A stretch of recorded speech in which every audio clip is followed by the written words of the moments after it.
Hello, I'm Scott Slade, host of Atlanta's Morning News on WSB Radio. Welcome to the Atlanta Press Club Loudermilk Young Debate Series from the studios of Georgia Public Broadcasting. This is the general election debate among candidates for the U.S. Senate. Let's meet the candidates for this debate. They are in alphabetical order. Chase Oliver, a libertarian, is a businessman. Herschel Walker, a Republican, is a businessman and former professional athlete. Mr. Walker has declined to participate and is represented by an empty podium. Raphael Warnock, a Democrat, is the incumbent senator from Georgia. Now let's meet our panelist. Peter Biello is the host for All Things Considered on Georgia Public Broadcasting. Stanley Dunlap covers government and politics for the Georgia Recorder. And Emma Hurt is a politics reporter for Axios Atlanta. For complete rules on today's debate, please visit the Atlanta Press Club website, atlantapressclub.org/debates. Now, to start the debate, each candidate will be asked 2 questions. Candidates have 60 seconds to answer each question. And Emma Hurt, you get the first question to Chase Oliver. Mr. Oliver, many voters agree that they are fed up with both of the major parties. But yet third-party candidates like yourself still struggle to break through come general elections. Why is that? Well, I think you have to look at the situation that third-party and independent candidates face here in the state. We don't have taxpayer-funded primaries that provide an excellent media opportunity for our candidates, and so we have to fight harder to break through that static. Now, I want the voters to know that they do have a third choice in this election, and that I'm somebody who is very proud to be representing the people of the state of Georgia. Now, I liken the two-party system to pro wrestling. It's like having 2 people in a ring who are really pretending to fight each other and getting all their fundraising up, and then they go backstage and they laugh about how they earned so much money and they got so much attention. Well, I'm not here to fight a professional wrestling match. I'm here to go to work in Washington, D.C. for the people of Georgia. I don't have any interest in partisan bickering. I owe no allegiance to either party. I only owe allegiance to you, the voter. Thank you very much. Thank you. Stanley Dunlap, it's your turn to ask a question to Raphael Warnock. You've made voting rights one of your central themes and priorities for your first 2 years in the Senate, but including staunchly advocating for the John Lewis Act. But those efforts stalled. What would you do? Would you do anything differently this time around, if reelected, to get some meaningful voting rights laws passed? Well, thank you so very much. It's great to be here. I want to thank the Atlanta Press Club for organizing this event. I think it's important to point out that my opponent, Herschel Walker, is not here. And I think that half of being a senator is showing up. That's half of life. And I have shown up for the people of Georgia time and time again, especially on this issue of voting rights. I believe that a vote is a kind of prayer for the world that we desire for ourselves and for our children. I've worked hard to create a framework so that we can preserve our democracy. So I will not rest until we pass voting rights. I was John Lewis's pastor, and he didn't have any reason to think he could win, but he didn't give up the fight. And if he crossed the Edmund Pettus Bridge, we'll have to figure out how to get through whatever bridge we need to, procedural or otherwise, until we get voting rights secured for every Georgian. And I won't fight until that happens. I won't finish until that happens. Thank you. Peter Biello, your question for Chase Oliver. Mr. Oliver, the Department of Veterans Affairs is one of the largest bureaucracies in the federal government. Several VA secretaries have advocated for both the modernization of the VA and for the preparation of the growth in the population of veterans, particularly in the South. If you are elected to the Senate, what specific changes would you support to help the VA both modernize and prepare for the growth of the population of veterans? Thank you for the question. I think one thing we can do for our veterans in reforming the VA is allow veterans to go outside of the traditional VA system and use money so they can go to regular hospitals. In speaking with veterans, they can tell you that the most broken thing involved when they come back from war is the VA system, and we need to do better by our veterans. And you mentioned that we're going to have more and more veterans. One of the reasons I became involved in politics is because my generation was the generation that was sent to fight wars for the last 20 years, and those veterans are coming home with a lot of injuries. And what we need is a foreign policy that's more focused on peace and less focused on becoming the world's police and involving ourselves in the Middle East and things like this. The war in Iraq produced many veterans who are coming home with a lot of injuries, and my generation are the people who are going to suffer from that. And there's scars that are seen and unseen. So yeah, I'm committed to helping veterans, and the best way to do that is to allow them to get the health care they want and not be stuck in a broken VA hospital system. So free it up and let them go to the hospital that's nearest to them.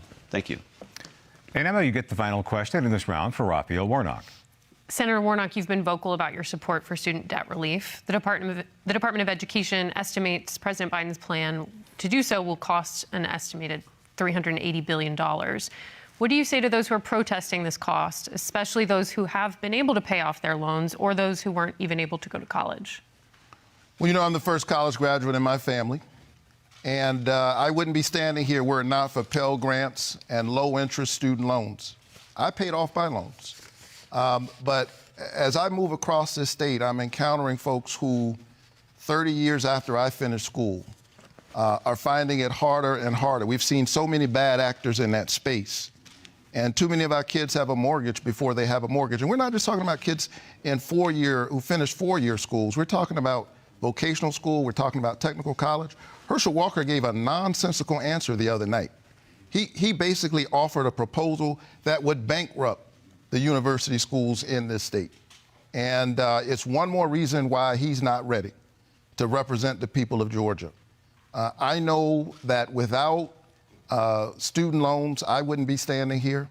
We need to reform the system so that we get control over the costs. But I will show up every single time for the young people in this state. Thank you. That concludes the first round of the debate. For the second round, the candidates will question each other. Each candidate will have 30 seconds to ask the question, 60 seconds to respond, and the candidate who asked the question will have 30 seconds for a rebuttal. Each candidate will ask 2 questions and may pose 1 question to Herschel Walker, who's represented by an empty podium. By random selection, Raphael Warnock, you may ask the first question to Chase Oliver. Well, Chase Oliver, thank you for being here tonight. Thank you for showing up. And I understand that you're very frustrated with the two-party system. And I can tell you, after being in the Senate for nearly 2 years, I share some of the frustration over the divisiveness, and I've tried to overcome that. I'm listed as the 18th most bipartisan senator in the Senate. I'd like to know from you what you think I could bring to Washington to overcome some of this unnecessary division in order to get things done for the people of Georgia. Well, thank you for the question, and you are right. I am very frustrated with the partisanship that goes on in Washington, D.C. And the truth is you can be the 18th most bipartisan senator that we got there, but the fact is even the most bipartisan of senators isn't really doing a lot of work across the aisle. And the fact is this is because there's this hyper-partisanship that we have. Nothing is getting done. There are big issues that are facing the voters here in Georgia, things like immigration reform, things like justice reform, and this is going to require somebody to step outside of their partisan circle and sit down with everybody regardless of their political affiliation. And I just don't see that coming from Republicans or Democrats. They're more concerned with speaking to their base, speaking to their constituents than getting the work done. So really what we need somebody like myself who's going to sit down and owe no allegiance to either party, owe no allegiance to Chuck Schumer or Mitch McConnell, and actually get work done for the people of Georgia regardless of who they have to work with and if they have an R or a D next to their name. That's what we need to do. And 30 seconds to you, Senator Warnock. Listen, I work for the people of Georgia, and I think I've demonstrated that time and time again. I worked with Ted Cruz to get I-14 named a priority corridor so we could revitalize these sections of our state, connect our military bases. I worked with the Republican senator from Alabama to help Georgia farmers get their products to market, overcome trade barriers. I worked with the Republican senator from Indiana to deal with dangerous railway crossings. I passed a bipartisan jobs and competition bill, and I will do anything, work with anybody necessary to get good things done for Georgia. Thank you. Chase Oliver, you get the next question for Raphael Warnock. So, Senator Warnock, we will be hearing all about the spending bills that you have supported and that you have said yes to while we're suffering from record inflation and a $31 trillion national debt. The CBO themselves said the Inflation Reduction Act wouldn't actually reduce inflation. So my question is are you actually reading the bills, or are you just taking Chuck Schumer's word for it when you vote on these things? We are in the midst of a response to a record pandemic that created an economic shutdown. And as a result of that, we've seen rising costs. While we're paying rising costs, corporations are seeing record profits, which is why I passed the Inflation Reduction Act. Herschel Walker said that he would not have passed the Inflation Reduction Act. And I want the people of Georgia to think about that as they consider who's ready to represent them in the United States Senate. Two provisions in that act, which I wrote, caps the cost of prescription drugs for seniors, so they don't have to choose between buying medicine and buying groceries. By the way, that provision alone helps to reduce the national debt. We have given Medicare the ability to negotiate the price of prescription drugs. That's a $300 billion cut in our national deficit. Also, it caps the cost of insulin, another provision I wrote. So I think Herschel Walker, if he were here, should tell the people of Georgia why he thinks they should pay for expensive insulin, and pharmaceutical companies should be able to charge us whatever they like. Mr. Oliver, 30 seconds to you for rebuttal. So my answer to that is, I asked if you had read the bill. The bill itself doesn't reduce inflation. So I wouldn't run on, I voted for the Inflation Reduction Act if you're talking about how you've reduced inflation in the United States Senate, because that bill doesn't do it. And the truth is we can talk about insulin and price caps and these things later on in this debate. But the fact is people aren't reading the bills in Washington, D.C. They're getting the bills handed to them by leadership. There's not real debate. There's not real amendments. It's not real legislating. What we have is we have leadership handing the bills at the end of the day, and you're voting on the next day a 1,000-page bill. You're not reading the bills. And if I'm elected to the United States Senate, we will have somebody who is reading the bills. Raphael Warnock, you may ask your second question to either Chase Oliver or to Herschel Walker, who's represented by an empty podium. You have 30 seconds for the question. Well, if Mr. Walker were here, I'd ask him about this disturbing history of violence that we've seen from him. And we're not just talking about one woman, but multiple women. He threatened to kill his ex-wife, put a gun to her head. He's threatened other women. And when asked about that, he really hasn't given account for this kind of violence. And I want to know from him why he thinks he's ready to represent the people of Georgia, and if he's ready to face up to this history of violence as he talks about representing us in the Senate. And now, if Mr. Walker were here, you have a chance to rebut what he would have said. Well, one of the things he said in response to this, he suggested that I'm a preacher, that I don't believe in redemption. I preach about redemption every Sunday, and I believe in redemption. And one of the things I've learned about redemption is that you have to confess. You have to acknowledge and be honest about the problem, and he has not done that. And at the end of the day, this race is not about who's been redeemed. This race is about who's ready to represent the people of Georgia in the United States Senate. And by not showing up tonight for the job interview, by giving nonsensical answers, by this history of violence, Herschel Walker shows he's not ready. Chase Oliver, for your final question, you may also ask Raphael Warnock a question, or Herschel Walker, who's not here. So I will ask Mr. Walker this question. You appeared on the debate stage with Senator Warnock in Savannah 2 nights ago. I wasn't invited to that debate, though I really did want to participate. So my question is simple. Why do you agree to the only debate that doesn't invite all the candidates? And Mr. Oliver, what would your rebuttal be to what Mr. Walker might have said? So I imagine he would say something like, well, I'll debate anytime, anywhere, but the fact is we're right here, and I'm ready to debate him. I was ready to debate him 2 nights ago in Savannah. I'm happy to debate the senator here tonight. If you're going to represent the state of Georgia, you need to be able to show up. And I think Republicans need to know now that there is a candidate who's willing to show up anytime, anywhere. I'll have 5 more debates with you before the election if I need to. But I'm going to stand up for small government, lower taxes, and a platform that relies on trusting you and not letting the government make every decision for you. And Herschel, I guess, was scared to have competition on stage trying to speak that message. Thank you both. That concludes our second round. For those just joining us, this is the general election debate between candidates for the U.S. Senate. We'll now go back to the panel to ask questions to the candidate of their choice until we run out of time. As a point of moderator privilege, I may also ask questions to the candidates, and I'll determine when a rebuttal is appropriate. Stanley Dunlap, you get the first question in this round. So we had a controversial right to carry constitutional law that passed in the Georgia State Legislature this year that allowed concealed carry without getting a permit. And then we also had this summer, Congress passed a gun reform law. For Mr. Oliver, and this question is for both, but first for Mr. Oliver, what are your views on the balance between gun owners' constitutional rights and the needs for call for gun reform. And for both of you, what else can be done to address the mass shootings and gun violence in regard to that? 1 minute beginning of Mr. Oliver. All right, so I first want to say that I'm a proud gun owner, and I respect the Second Amendment. I think everybody has the right to defend themselves from violence, and if we look at where a lot of the gun control laws in this country come from, it comes from a place of historical oppression and, frankly, racism and bigotry. You know, we have a pastor here from Ebenezer Baptist. There was a previous pastor from Ebenezer Baptist who was denied his right to carry when he wanted to defend himself. I think that's wrong. I think people should have the right to defend themselves if they so choose. Now, how do we address gun violence? The truth is we've always had guns in this country. The way you're not going to address gun violence is to be doing gun confiscation or passing unconstitutional red flag laws that do away with people's due process. The way we address gun violence is we have to address the culture of violence in our society. And that's not something that you can really do with a piece of legislation. That's something we have to come to terms with, and that's something we have to speak to our families, to our friends.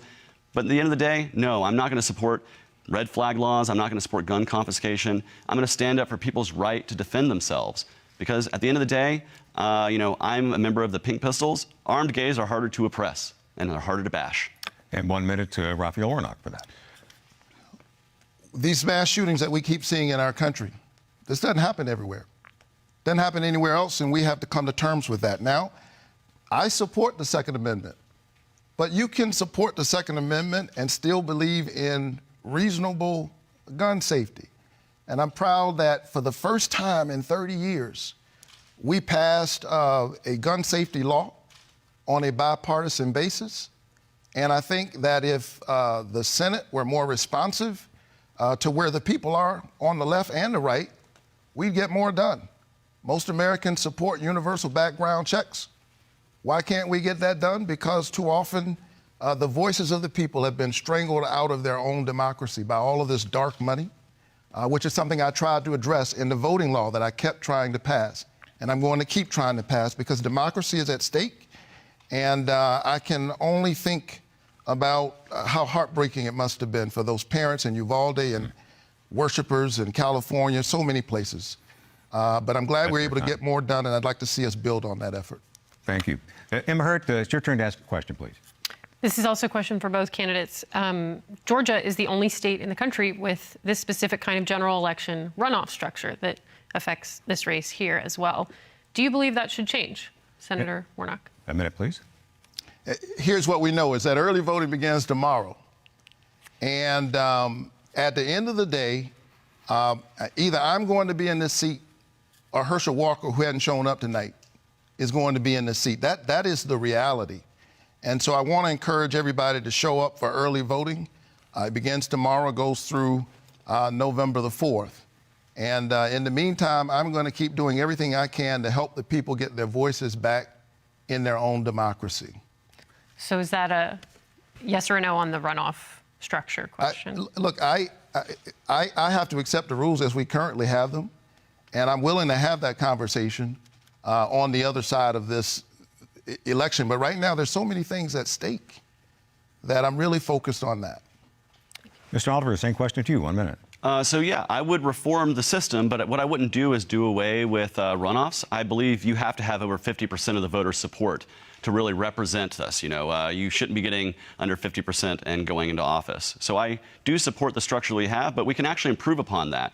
We can do instant runoff voting, ranked choice voting, so that way you go into the booth and you pick your first, second, and choice on down. And then we don't have to wait weeks and additional millions of dollars of media ad buys and YouTube ads that we all don't want to listen to anymore. We can actually just have the runoff right there on Election Day. That's a real reform that would save the taxpayers millions of dollars, make sure that our democracy stays responsive to the people and represents the people. That's what we can do to improve our democratic process. What we don't want to do is we don't want to do away with, we don't want to have plurality voting, because if you're under 50% support, you shouldn't be getting sent somewhere to represent 100% of the people. So what we need to do is we need to reform to ranked choice voting, instant runoff voting, and I would support that every day of the week. This is pretty important. Let's do 15 seconds to each of you, because I think Senator Warnock has his hand up for. You had a point? Well, I just want to say that the people of Georgia can avoid a runoff. They can show up starting tomorrow for early voting. I think most of us don't want to see a runoff. There's bipartisan agreement on that point. And so I'd like to see people show up beginning tomorrow.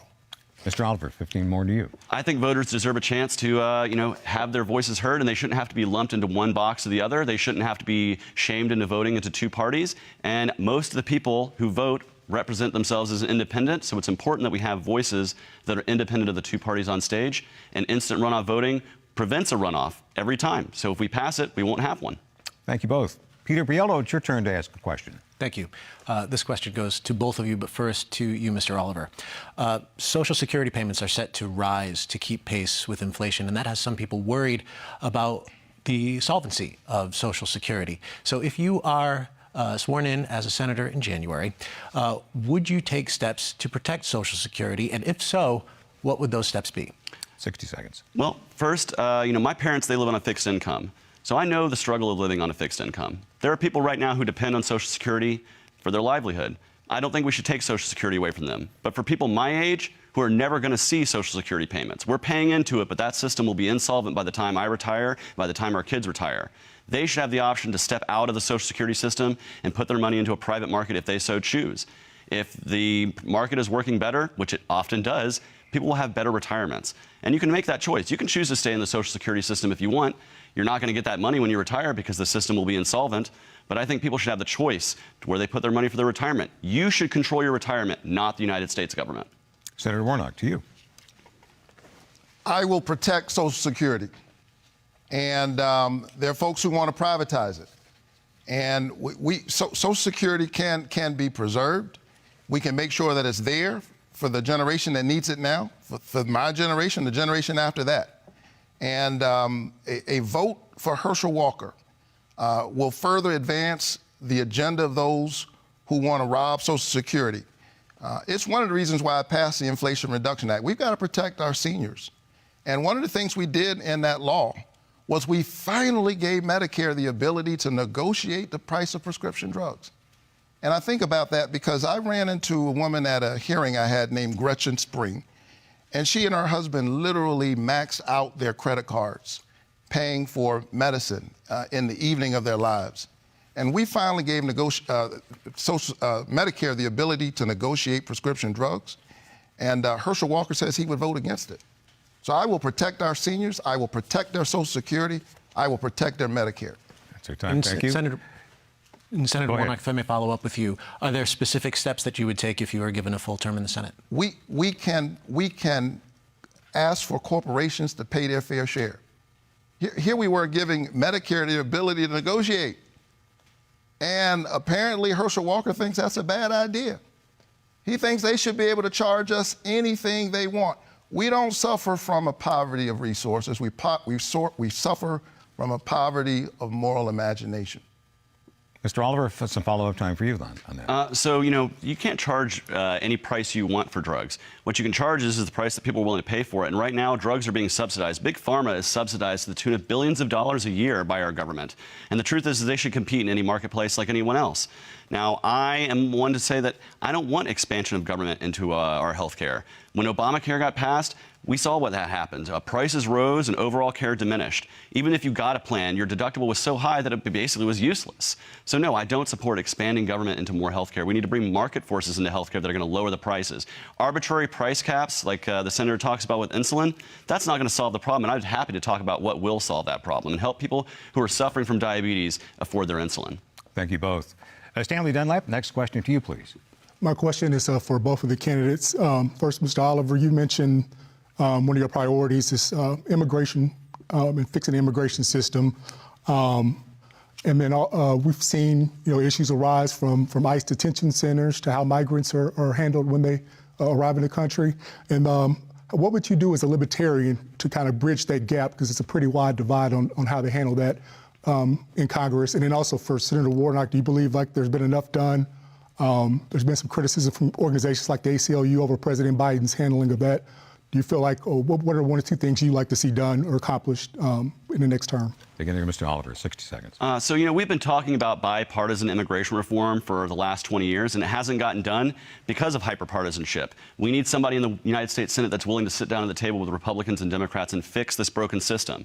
We need the immigration system to be more efficient, less costly, and more responsive to people. And we don't need to be putting people in cages, especially those who are seeking asylum. Their claims should be heard and respected.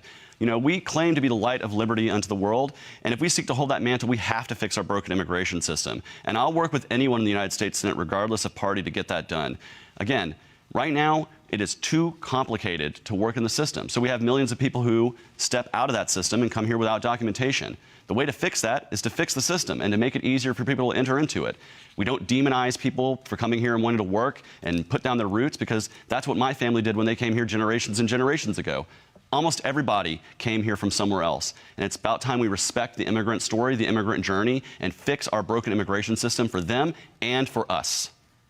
Senator Warnock? You know, I've spent time in recent days with dreamers, and they'd like to see us fix our immigration system. This is the only country many of them have known. I spent some time with business leaders in recent days, and business leaders across this state and farmers are calling on us to fix the immigration system. Here is the deal. We have solutions to fix this. It's politics that gets in the way, because we have a class of politicians who are so focused on the next generation, the next election, that they're not thinking about the next generation. I've proven that I know how to work across the aisle. I'm committed to doing that. Maybe it has something to do with being a pastor. I'm used to working with whoever comes in the door. And so we've got to get comprehensive immigration reform done in our country. It's good not only for immigrants, it's good for business. It's good for our economy. We can do that and secure our border at the same time. And it's past time folks stop demagoguing this issue and work on the problem. That's something that I'm focused on. That's something that I will stay focused on until we get it done. Thank you. Emma Hurt, next question to you, please. Senator Warnock, on Friday in the debate, you said that reports that a foundation affiliated with your church, Ebenezer Baptist Church, attempted to evict low-income tenants during the pandemic from a housing complex are not true. But those are reports based on court filings against those tenants, and the state of Georgia is now also investigating that foundation for not properly registering as a charity. So how do you reconcile all those documents with the denial of the story? Well, I'm actually glad you asked that question, because this is one more example of Herschel Walker and his allies lying. First of all, there were no evictions, and the Atlanta Journal-Constitution reported that. And my church has no direct involvement in the day-to-day operations of that apartment building. The Atlanta Journal-Constitution reported that. What you're dealing with right now is a desperate candidate who's not here tonight, and he's resorted to trying to sully the name of Dr. King's church, John Lewis's church, for short-term political gain. It didn't work the last time. They attacked my church the last time. It didn't work. My church is a Matthew 25 church. We believe that when you show up for the least of these, you're doing God's work in the world. We won't be distracted. We'll keep doing that work. And I'll keep showing up for the people of Georgia, bringing at a policy level the work that we've been doing for years at the local level. Did you get your question answered, Ellen? Just to be clear, so you're saying, while there might have been attempts to evict, nobody was actually evicted? There have been no evictions. Full stop. Peter Briello, it's your turn to ask a question. This question goes to Mr. Oliver. President Biden has called climate change an existential threat. Daily high temperatures are getting higher. Polar ice caps are melting. Storms are becoming more powerful. Sea levels are rising. If you are Georgia's senator next year, what legislation would you introduce to not just improve our environment, but limit and bring down carbon emissions, which have been tied to climate change? Well, you know, I think it sounds great to say that we could just magically pass a bill and stop using less carbon and lower the carbon output. But that's just not the way it's going to work. And when you rely on government to solve all the problems, that's when you're going to get stifled innovation. If government were designing phone chargers, we'd be using USB chargers from 10 years ago, and we would never, ever try to innovate. And so the truth is we need to actually get out of the way and let the marketplace innovate. There are many, many people who have a vested interest in providing the best products and the new products that are going to provide our green future. And what we need to do is get out of the way of that. Quit over-regulating green technology, get out of the way, and yeah, we can fight climate change, but that doesn't require massive government action, doesn't require carbon caps and all new government programs. It just requires us to buckle down, have that American innovation that we are known for, and we are going to develop the technologies that will power us into the future, not using carbon-based fuels. In the meantime, Government doesn't really have a role in deciding what technology is going to be developing in the next few years. Senator Warnock, I'd like to get your thoughts on that. I'm very focused on this issue. You know, in the church, we call it creation care. We ought to be kind to the earth. It's the only place that we have, and we have to make sure that we have a planet to leave for our children. And it's the reason why I've been focused on this issue. I'm glad that we passed the Inflation Reduction Act, which represents record investment in green energy, in a green energy future. In addition to that, I've been very involved leading the way with the creation of electric vehicle infrastructure right here in the state of Georgia. One of the first things I did when I became a senator was I worked very hard to keep this company open, LG, in Georgia, because it was involved in a trade dispute. I wanted to make sure that we kept that infrastructure here where they make batteries for cars. I'm glad that I've worked with the Kia and Hyundai folks here in Georgia, and down in Bryan County, we're getting ready to open up a company that will hire 9,000 people, and they will be creating electric vehicles there. I've also led the way with creating the sustainable aviation fuel. There's so many things that we need to do, and I'm very focused on that work. Did you have a follow-up? I did have a follow-up for Mr. Oliver. So it seems like you're primarily interested in market-driven forces. Can you name an example of an innovation that brought down carbon emissions that had no government incentive tied to it? Well, you know, I think it's very hard to get that because of the big government, world we live in. You know, every major company is trying to reach out for every subsidy and giveaway they can. But the truth is we need to bring market competition back to it. We don't just need to be having a scramble for who can get the next federal dollars. We need to have people who are innovating the next technologies. Now, what technologies do we have? You know, I imagine Tesla, Elon Musk would have developed a car with or without subsidies. Now, he'll take the subsidies because anybody will take free money, but it's your money, it's your taxpayer money that's going in Elon Musk's pocket. He's a billionaire. He can afford to develop his own electric vehicles without taking taxpayer money for it and upping our debt and making our debt crisis even worse. We don't need to be printing money out of thin air to give money to green billionaires to develop new technology. They'll do that on their own. Stanley Dunlap, the next question to you, please. And this is for Mr. Oliver. You've mentioned that you'd be happy for a runoff because that would show that there's dissatisfaction with both of the Republican and Democrat candidates. With the two other, if that happened with the two other candidates, would you then support one or the other during the lead up to the runoff? And if so, why? So it's not my job to endorse one or the other of the candidates, considering I don't support the two-party structure. I support voting outside of the two-party system. But what I am going to do is if there is a runoff and I'm not in it, I will allow the other two candidates a chance to attend a forum. I'll moderate it, and we can talk about the issues that I think are important to the libertarian and independent voters. Now, I don't know if Herschel will show up to that forum, and I don't know if Senator Warnock would either, but I'm going to provide them the opportunity to speak to those voters who feel dissatisfied with the two-party system and give them a chance to put their support behind either candidate in the runoff. But again, it's not my job to make your decision for you who you should support in any kind of theoretical runoff. And really the best case support or the best case scenario runoff would be one where we have one candidate who is not part of the broken two-party system. And you have that ability to do that, Georgia. You can vote outside of the system and make a runoff that's historic and make a runoff that is actually worthy of the voters instead of this broken two-party system that we continue to see over and over again. Mr. Oliver mentioned you, Senator Warnock. Do you have 30 seconds to respond if you'd like? Early voting begins tomorrow. And at the end of the day, either Herschel Walker will sit in the seat or I will sit in the seat.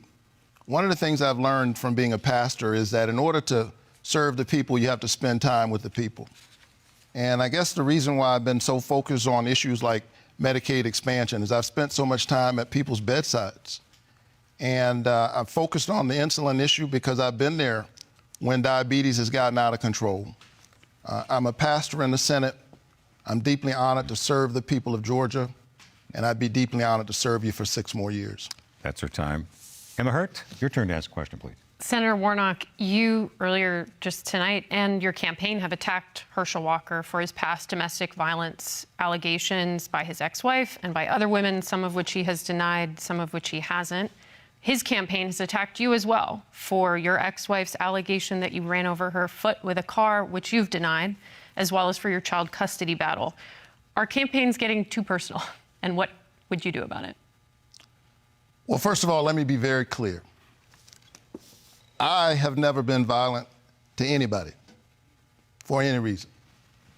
And I have spent my entire life as a citizen, as a pastor of Dr. King's church, steeped in the philosophy of nonviolence, as a senator, fighting against nonviolence.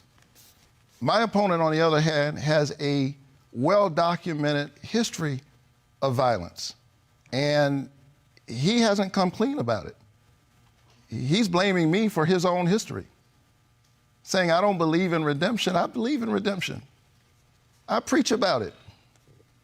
But it's hard to be redeemed if you're not willing to come clean about the basic facts of your life. And at the end of the day, again, this race is not about who's been redeemed. It's about who's ready. And I think Mr. Walker has shown time and time again that he's not ready to represent the people of Georgia. Thank you. I have a question for the both of you. Beginning with Mr. Oliver, you said one of your highest priorities is penal reform in America. What would that look like? Well, I believe that we need true justice reform at every level. And that is not just in the jails. That is from the police to the courts to the prosecutors. But yes, we need reform in our prisons. I've heard so many stories about people who feel like they have been abused. And what we're doing right now is we incarcerate people many times for basic drug possession. And they go in, they don't get any care for their addiction. And then what they do is they get out, they're re-traumatized, and they go right back to behaviors that harmed them in the first place. We need real harm reduction, and we need real work in our prisons to reduce recidivism. But beyond that, we need to fix other facets of our justice system. We need to do away with mandatory minimums, which take control out of the hand of judges and just create arbitrary prison terms for people that ruin their lives. We need to do away with qualified immunity for federal and law enforcement so that law enforcement can be held accountable in a court of law just like any of us. And I think at every level, we need real justice reform.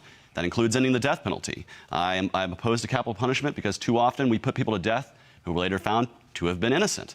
So yeah, we need real reforms to our prison, our justice system at every step of the way, and that's something that I fought for. I've gotten tear gas in the streets and seen the National Guard rolling down the road while I protest for justice reform. Senator Warnock, the same question to you, please. Penal reform in America, some thoughts on that? It's something I've worked on for years, long before coming to the Senate. The United States of America is about 4 or 5% of the world's population. We warehouse 25% of the world's prisoners. Many of them are there for nonviolent, drug-related offenses. I was glad to see some movement on this front in the space around cannabis, and I think we need some necessary reform. We're warehousing a lot of folks for nonviolent drug-related offenses. It's something I've seen up close. I've used the ministry of my church to address it. And now that I'm in the Senate, I'm focused on bringing the kind of reform that we need. And part of it is opportunity. Look, I grew up in public housing, and I think that part of the answer to a lot of these things is hope. You got to give people hope. You got to help people at least have the ladders to create their own best life. I know what that did for me, and I try to extend that opportunity to other people. Thank you both. Peter Biello, next question to you, please. Sure. Senator Warnock, President Biden's popularity in Georgia is underwater. Inflation is still rising. Why should voters trust Democrats when it comes to the handling of the economy? Well, I'm asking the people of Georgia to trust me. Look, I didn't look to get into politics. And it's because I'm not in love with politics, I'm in love with change.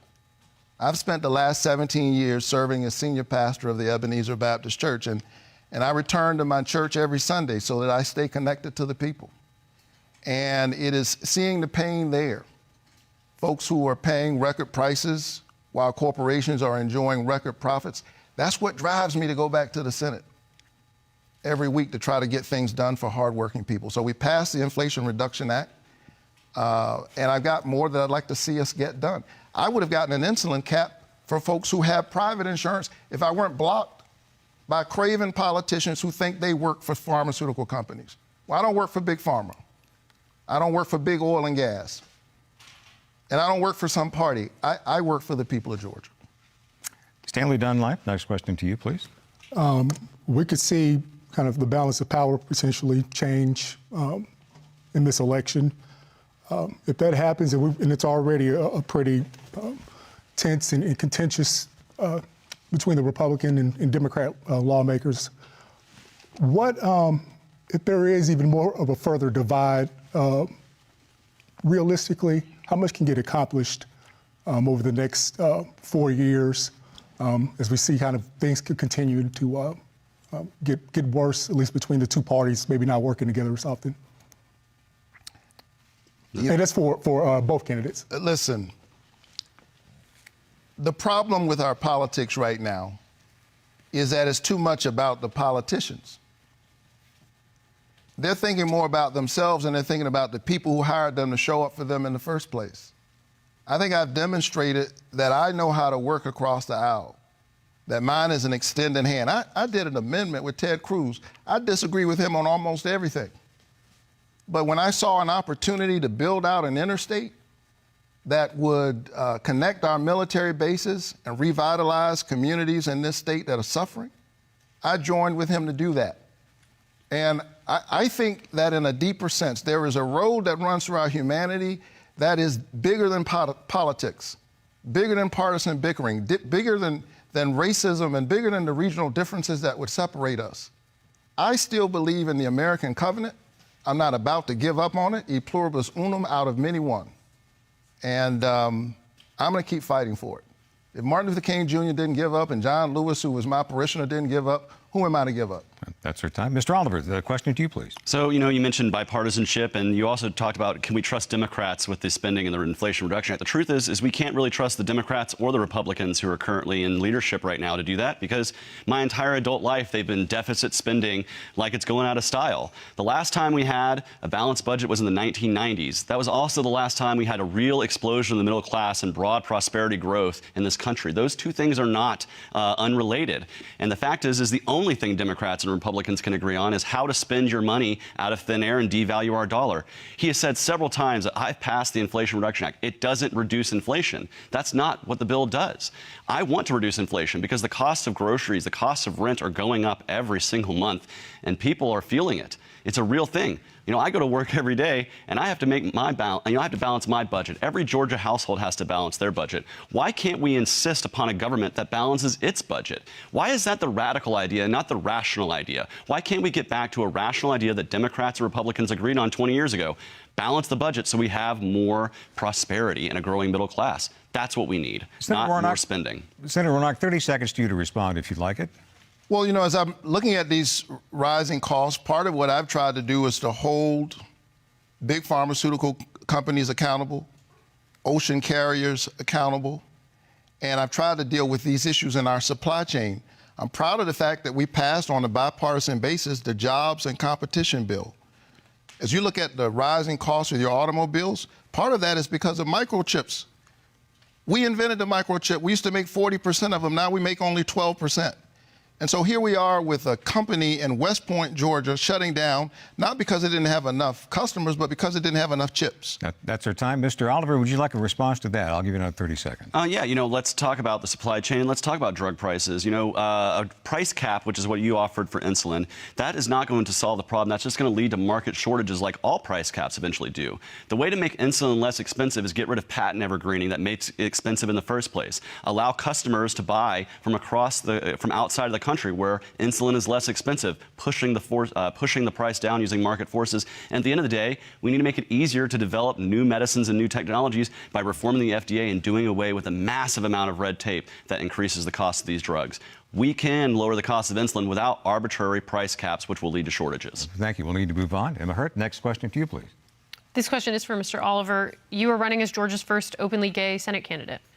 What protections for the LGBTQ community do you think Congress needs to take up? Well, I've said in the past that I support the Equality Act, but at the end of the day, what we need to be doing is stop demonizing LGBTQ people. I hear all day long from folks like Herschel Walker and about how terrible LGBTQ people are, about how they're destroying our children. Well, the fact is I was a gay child one time, and I was thankful that I had supportive teachers and supportive people in my life that could help me as I was growing up. And I don't want to do away with that. But the reality is we have far too many people looking to demonize LGBTQ people, and I am not one who's going to stand for that. Of course, like I said, I support the Equality Act, But the best way for me to be a good representative as an LGBTQ person is to get up, do the work, and be like just everybody else, because that's what LGBTQ people are. We just love different people. There's nothing inherently wrong with us, and I think there's something we can be proud of. I was proud to be marching in the Pride Parade as the first ever LGBTQ statewide candidate. I was a few cars behind you, sir, but I enjoyed the Pride Parade altogether. And I think the two people on this stage will absolutely stand for LGBTQ people, but I want people to know that you have somebody you can support who knows what it's like to grow up LGBTQ and who knows what it's like to find that support in people in their lives. And we need to be supporting that. Thank you. Peter Biel, the next question to you, please. This question goes to both of you. I'll start with you, Senator Warnock. COVID-19 is still with us. And as monkeypox has shown us, new viruses can pop up at any time. If you are elected to a full term, what would you do in your next term to make sure that we as a country are prepared for the next pandemic? Sure. Look, part of what we need to do is make sure we shore up and strengthen the healthcare system for all times. We've seen in this state 10 hospitals close in 10 years. And then a couple of weeks ago, we got the terrible news that the Atlanta Medical Center is going to close. I have remained focused on trying to strengthen our healthcare system in general, because in the work we do around vaccines, all of that depends on our ability to deal with these kinds of chronic diseases and health in general. Georgia needs to expand Medicaid, and that is a state issue, and it's got to be addressed at that level. But I've done everything I can at the federal level, and I'll keep doing more to further incentivize our state to expand Medicaid. We've got 600,000 people in the coverage gap. Most of them are the working poor. And when a pandemic comes on top of that, people already not getting basic health care, it makes it that much worse, which is why I'm going to keep fighting for health care. Thank you. Mr. Oliver, the question to you. Sorry? 60 seconds. Oh, so yeah, I have struggled during the pandemic, and the thing that we need to do is, one of the things that was the biggest crisis of the pandemic was the fact that we closed down businesses and schools. Those are the unseen victims of the pandemic. We can see people who get sick from COVID-19 and die, but what we don't know is how many businesses have closed and are never going to open again. How many kids lost months and months of vital time to be educated. We need to have a different approach to our pandemic than just saying, we're just going to shut everything down and that's what we're going to do. And that's what happened in this pandemic from the very beginning. I am not somebody who thinks we need to arbitrarily lock down the state. I think we can, you can go to your doctor, take your doctor's advice. That's the most important thing. Don't take politicians' advice for your health care. Take your doctor's advice for your health care. Those are the people who are going to have the real educated answers for you and who are interested in actually providing you health care and not just talking points that are going to make you feel good or that don't really make a lot of sense. I go to my doctor for my health care.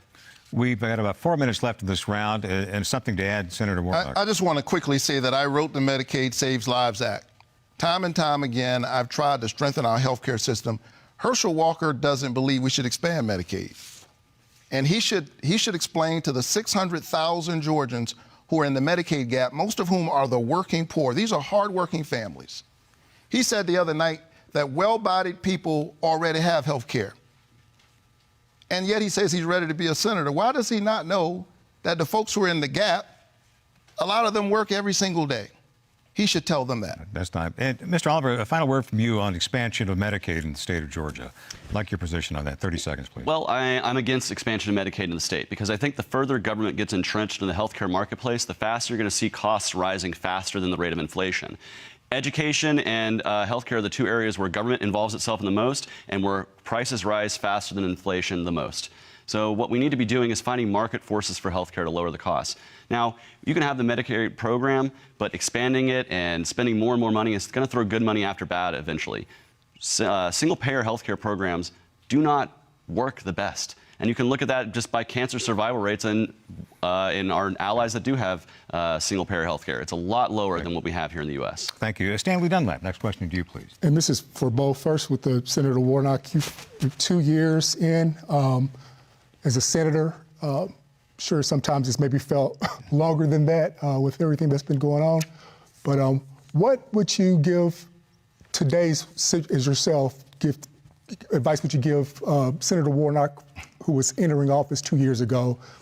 And also for Mr. Oliver, You'd be a third-party candidate and new to Congress if elected. How would you kind of ingratiate yourself in there and hopefully get some things accomplished and develop relationships? 60 seconds, Mr. Warnock. Well, let me say that this is not easy work, and any work that's worth doing is not easy. My dad said, if someone hires you to do a job, do the job they hired you to do. And this may sound corny, but really, I wake up and I pinch myself every few days because I'm deeply honored that the people of Georgia have given me a chance to represent them in the Senate. I see that as a sacred trust when your neighbors say, we want you to take the concerns of our family and our seniors, our young people with you and put forward public policy that helps us to live our best lives. I wake up every single day thinking about the people of Georgia, and I would tell Raphael Warnock as I was sworn in 2 years ago, or nearly 2 years ago, to soldier on. And that's what I keep saying to myself every day. Never mind the distractions, the lies, the things that people throw at you. Stay focused on the people who asked you to serve. Mr. Oliver, same question to you. 60 seconds, please. So how would I ingratiate myself if I were to be elected, and how would I work with people? Well, the fact is I would be an open book. I'm honest. I tell you exactly how I feel, and I don't hide behind partisan games. I will sit down with anybody, regardless of their party, to do the work that needs to be done. That's really the goal of it. You know, I would love to make friends and colleagues in the Senate, but my job is not to go there to make friends. My job there is to do the work for the people of Georgia. So I want to go to the United States Senate, sit down with anyone, regardless of party, and get the work done on the really big issues that we have been discussing for 20 years or more. Immigration, justice, healthcare, voting rights, all of these things we can work on together, but we have to have somebody who's really willing to sit down in a bipartisan, tripartisan manner and actually get things done. Now, I'm not there to make friends. I'm there to work for the people of Georgia. And my allegiance, if I were to go to the United States Senate, would be to those people and to no one else. So I'm not going to be Chuck Schumer's best friend or Mitch McConnell's best friend, but I'm sure I can find colleagues who are willing to do the work in Washington, D.C. if I'm sent there. Emma, we have time for one more question and a 1-minute answer. If you wanted to ask it of both, they'll need to be 30 seconds apiece. This last question is for Senator Warnock. A key tenet of your Republican opponent's campaign is a claim that you voted 96% of the time with President Biden while in office. Have you? And if so, is that a problem? I have voted to support the people of Georgia, and they're the ones I'm thinking about every single time. And when I needed to, I've stood up to the Biden administration. I stood up to the Biden administration and said, no, don't close the Savannah Combat Readiness Center. We need that center for our national security. I have worked with Republicans time and time again to get bills done because I work for Georgia. And I'm not going to be distracted about what Herschel Walker says about me. He doesn't tell the truth about himself. He said that he graduated from college. He didn't. He said he was valedictorian of his class. He wasn't. He said he started a business that doesn't even exist. And the other night when I said he pretended to be a police officer, he presented a badge as if that were proof that he really is a police officer. And now he wants us to think that he's a senator. I think the people of Georgia are wise and discerning. And they know that at the end of the day, I know who I work for. I work for them. Thank you both. And this is all the time we have for questions. Each candidate now will have 60 seconds for a closing statement. Chase Oliver, you get the first closing statement. Well, first, I want to say thank you to the Atlanta Press Club for hosting an inclusive debate where voters have an opportunity to hear from all of the candidates on the ballot, even if all of those candidates decided not to show up. My name is Chase Oliver, and I want to go to D.C. to work for the people of Georgia. I'm not interested in partisan games because they won't solve the issues that matter to Georgia voters, like rising costs of groceries and the rent. I want to take power out of the hands of government and return it to each and every one of you, because that's where it resides. I want you to be able to start a small business. I want you to have control over your own body. And I want you to be able to live your life as your authentic self in peace. I'm not going to participate in partisan fights and bickering. My job is to work. I owe allegiance to no party. Instead, I owe the allegiance to the people of Georgia, the U.S. Constitution, and the inherent human rights and liberty of all people. To learn more, visit my website, chaseforgeorgia.com. Send me to the U.S. Senate, and I'm going to get to work for you. Thank you. Raphael Warnock, you get the final closing statement. Well, I want to thank the Atlanta Press Club for organizing this debate. I thank Mr. Oliver for being here. It's too bad Herschel Walker didn't show up. I think part of being a senator is showing up. And we're applying for a job. This is a job interview. You have to show up for the interview. And I have shown up for the people of Georgia time and time again. And I'm just getting started. My dad used to say, son, if somebody hires you to do a job, do the job they hired you to do. He used to wake me up every morning and told me to put my shoes on. Well, Georgia, my shoes are on. And the issues are serious. The times are urgent. I know the days are difficult, but I still believe that the scripture is right, that the light shines in the darkness, and the darkness overcometh it not. Don't give into despair. Wake up tomorrow morning. Early voting begins on October 17th. Your vote is your voice. Your voice is your human dignity. Let's get to work for Georgia. I'd be honored to have your vote. Keep the faith. That concludes our debate. We'd like to remind voters that Election Day is Tuesday, November 8th, and early voting begins October 17th. Our thanks to the candidates, to our panel of journalists. We'd also like to thank the Atlanta Press Club for arranging today's debate. And for more information about the debates they will host this election season, visit atlantapressclub.org/debates. I want to take a moment to recognize the passing of Charlie Loudermilk, who died earlier this year at 95. He understood the importance of civil discourse, no matter one's political beliefs. And because of this commitment, Charlie, a conservative Republican businessman, endowed the Atlanta Press Club debates, naming them the Loudermilk Young Debate Series in honor of his close friend, former Atlanta Mayor Andrew Young, a progressive Democrat, civil rights leader, and public servant. I'm Scott Slade. Thanks for joining us for the Atlanta Press Club Loudermilk Young Debate Series. Don't forget, the gubernatorial debate is Monday night. Have a great evening.